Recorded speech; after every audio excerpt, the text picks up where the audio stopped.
ลาดทะลวง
มันเขายังวะ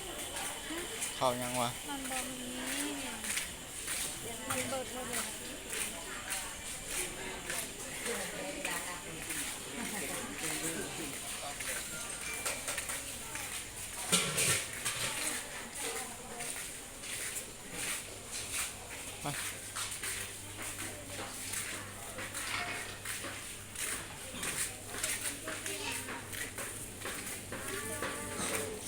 ซื้อเอารถนะ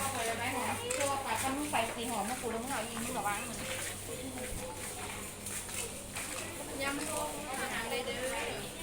อย่างโอ้ยเขาจ่ายจะซื้อใส่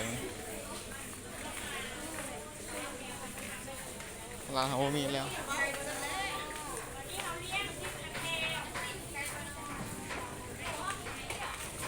เป็นร้าน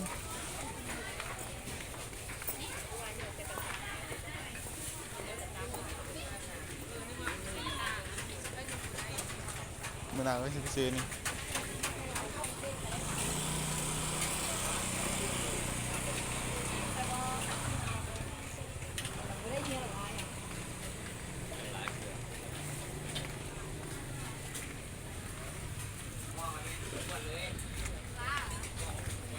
ซื้อเสียวะ